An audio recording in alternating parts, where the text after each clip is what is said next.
नसरापूरमधील अत्याचार प्रकरण राज्यात प्रचंड तापले। 65 वर्षांच्या वृद्धानं 4 वर्षांच्या मुलीवरती लैंगिक अत्याचार करत दगडानं ठेचून तिचा जीव घेतला। या प्रकरणानं नागरिक संतापलेत।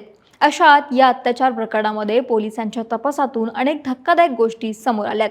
आरोपी भीमराव कांबळे याला पहाटे 3:30 वाजण्याच्या सुमारास मोठ्या पोलीस बंदोबस्तात त्याच गोठ्यावरती नेण्यात आलं, जिथे त्यानं त्या चिमुकलीवरती अत्याचार करून तिची हत्या केली होती। यावेळी अनेक गोष्टी समोर आल्यात।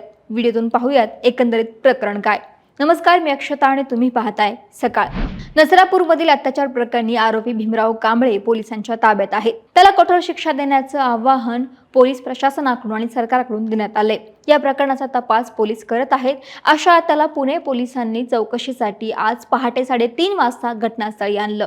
नागरिकांचा संताप पाहता कायदा सुव्यवस्थेचा प्रश्न निर्माण होऊ नये यासाठी पोलिसांनी मोठ्या कडक बंदोबस्तामध्ये त्याला घटनास्थळी आणलं होतं। चिमुकली नेमकी कुठे खेळत होती, आरोपीनं तिला कुठून सोबत नेलं आणि गोठ्यात नेमका कोणत्या ठिकाणी अत्याचार केला, या संपूर्ण प्रकरणाची पाहणी आरोपीच्या उपस्थितीमध्ये करण्यात आली। गावकऱ्यांच्या प्रचंड संतापामुळे कोणताही अनुचित प्रकार घडू नये म्हणून वरिष्ठ पोलीस अधिकाऱ्यांच्या निर्णयानुसार ही पाहणी मध्यरात्री करण्यात आली। पोलिसांनी घटनास्थळावरती जाऊन आरोपीकडून प्रत्येक बाबतीत सविस्तर माहिती घेतली। चिमुकलीच्या खेळण्याच्या जागेपासून गोठ्यापर्यंतचा संपूर्ण घटनाक्रम आरोपीकडून समजून घेण्यात आला।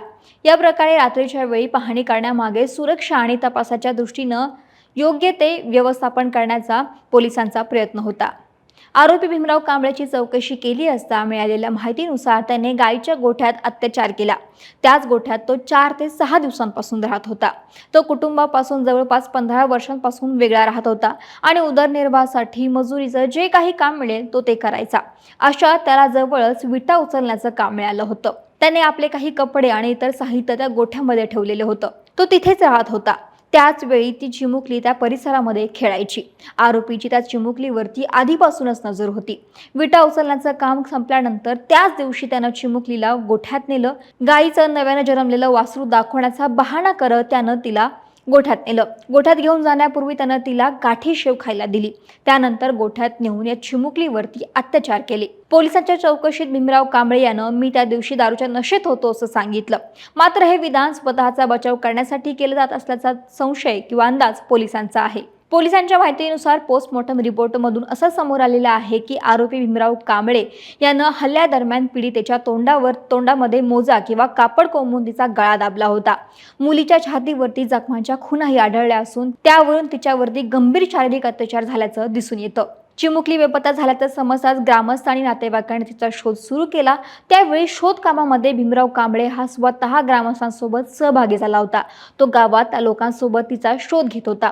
मात्र जेव्हा नातेवाईक गोठ्याच्या दिशेने शोध घेण्यासाठी गेले तेव्हा मात्र तो तिथून फरार झाला।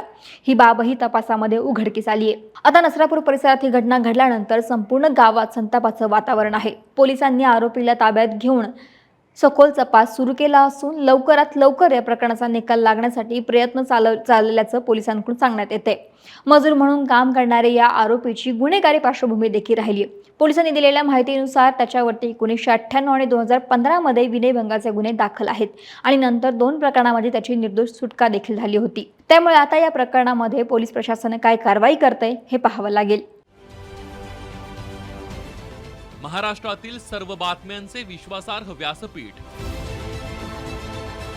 सकाळच्या सर्व सोशल मीडिया प्लॅटफॉर्मला लाईक, फॉलो आणि सबस्क्राईब करा।